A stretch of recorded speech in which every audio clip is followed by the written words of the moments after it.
While the main part of the French and Eversole feud took place between the years of 1887 and 1894, it can be argued that it was not finally settled until 1913 with the death of Benjamin French. This feud was very unusual because of the social and economic status of the main participants. As it turns out, both French and Eversole were very wealthy merchants and attorneys with a great deal of power and influence in Perry County, Kentucky. Both men married into the socially elite class of the county and were doing very well for themselves. And both sides owned huge tracts of land in Perry County. At one time, the two men were friendly toward each other. The two men would eventually come to loggerheads with each other, and the deaths in the county would be somewhere between 20 to 74, depending on which historical account you go with. Come along with us as we discover why the feud started and how it ended. All aboard the Kentucky-Tennessee Living Time Machine. Please fasten your seatbelts and keep your arms and legs inside of the vehicle at all times. But to get going, we need your help. We still need to fire up the time machine to transport us. Please help us by clicking on the like, subscribe, and bell notification buttons down below.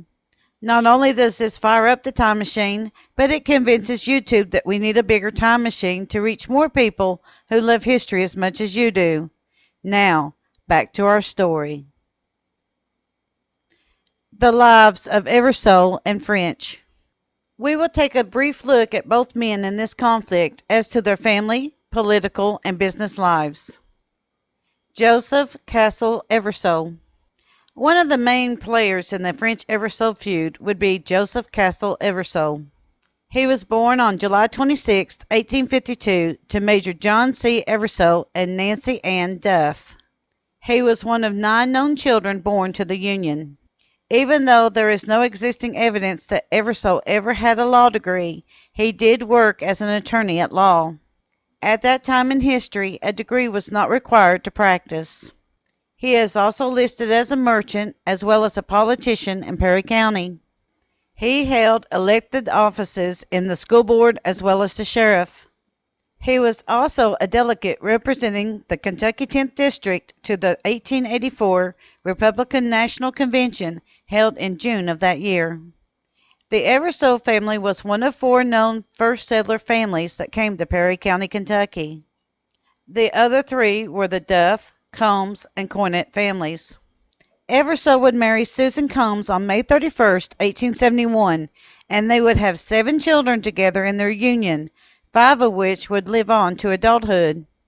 Their children were William C. Eversole, 1873 to 1943, John Boyd Eversole, 1875 to 1910, Lily C. Eversole, 1877 to 1878, Martha Alice Eversole, 1878 to 1879, Dr. Chester Arthur Eversole, 1881 to 1967, Clara Bell Eversole, 1883 to 1967.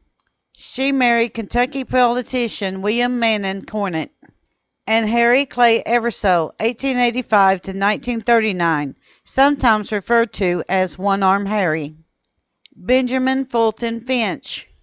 While French was a native of Tennessee, he did marry a woman by the name of Susan Lewis. The Lewis family was one of the most influential families that were in Breathitt, Leslie, and other counties in the area. There is not a lot of information that we can find out about Mr. French's personal life at this point. However, he was shot and would die from his wounds in 1913 by Harry Clay Eversole, Joseph Castle Eversole's son. 2 causes for the feud. There are 2 causes that are listed for the feud between the 2 men, but for every feud, there has to be at least 2 reasons. A slight or insult of some kind or a push for money or power in the area. While the first account of the reason for the feud is plausible and more feasible, the second account may have also happened. And again, it could be any combination of the 2 reasons put together. That is the way with Appalachian stories. One or both of them could have a huge dose of truth to them. Coal and land rights. The Appalachian Mountains are rich in coal. Coal mining has taken place in several areas in the mountains, but it usually took place near an easy access waterway to ship the coal out to other regions in the country. When the railway companies began building tracks across the mighty Appalachians, the coal companies were not far behind them, buying up huge tracts of land mineral rights for mining. What the companies would do is have one or more agents go around to each of the landowners and offer to buy the mineral rights from their land. They would never offer to buy the land outright. This way, they could get the land for pennies on the dollar, as people thought that it was free money, that there was no way that the farmers thought that they could move them off of their land to get to the minerals that the land contained. How wrong they were. Seeing an opportunity to make money, French decided to work with the coal companies as one of their agents. He would go around to the farmers, many of them who were illiterate, and get them to sign away their mineral rights with a mark or an X. French felt that it was his job to get the rights for as low a price as possible. Eversole was on the other side of the fence. His view was these farmers were kinfolk and you didn't cheat family. His loyalty laid with the families in the area. Eversole then began going around to the families telling them that French was going to try to cheat them out of their land for the coal rights. He also pointed out that French was not a native of the area, and so he had no loyalty whatsoever to them. The actions of both Eversole and French began resentment between the two men. Both men then began to raise personal armies, with it being reported that French paid $2 to $2.50 a day for each man that was a hired gun. On count of a woman. The romantic tale begins with a man that was working for French's mercantile store, and he was madly in love with a woman. The man became insanely jealous one day when he saw the love of his life speaking with Benjamin French. It is unclear of what the motive of the man could have been. If he just wished to get rid of what he thought was a romantic rival, or if he truly wanted to warn Eversole of a plot to kill him. The man in question is not named in any of the sources, but this may change in the future. The man went to Joseph Eversole, stating that he had overheard French saying that he wanted to kill him. According to Chas. G. Munzenberg in his book, Kentucky's Famous Feuds and Tragedies, written in 1917, quote, "The talebearer, who shall be nameless, related how French had planned to rid himself of his business rival, and thus make for himself a clear field for mercantile operations.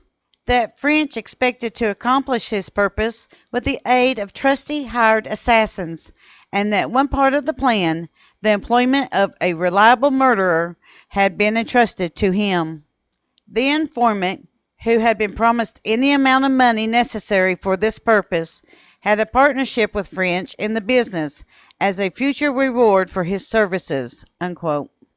Not believing the clerk, as there had not been any trouble between the two men, Eversole told the clerk to sign a sworn affidavit stating that he had told him about the plot. Once the affidavit was signed, Eversole began to fear for his life, so he started gathering together armed men for his protection. Upon hearing that Eversole was gathering armed men against him, French began doing the same thing. Now, how can this be plausible?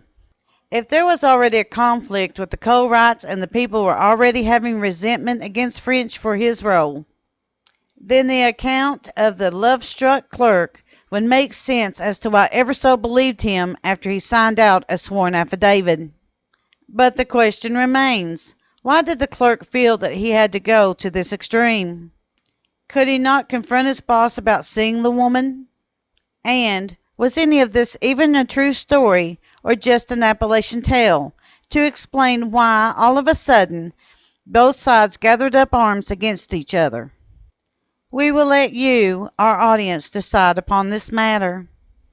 The fear of ambush or outright war began to grow in Perry County, and soon the first shots would be fired, and the peace of the Appalachian Mountains would be disturbed for many years. Next week, we will get into the first part of the conflict that starts with the controversial death of Silas Gayhart, the shootout in Hazard, Kentucky, then a failed ceasefire, and Joseph Eversole gets into a deadly scuffle with Bill Gambrill. Thank you. We at Kentucky, Tennessee Living would like to thank you for watching our video series on the Appalachian Feuds. Don't forget to hit that like button, as the more likes we receive, the more likely YouTube is to suggest our videos to other viewers. Also, to receive notice when we upload a new video, be sure to subscribe and click the bell notifications. We thank you for continuing to support Kentucky, Tennessee Living as we are discovering the mysteries of Appalachian history.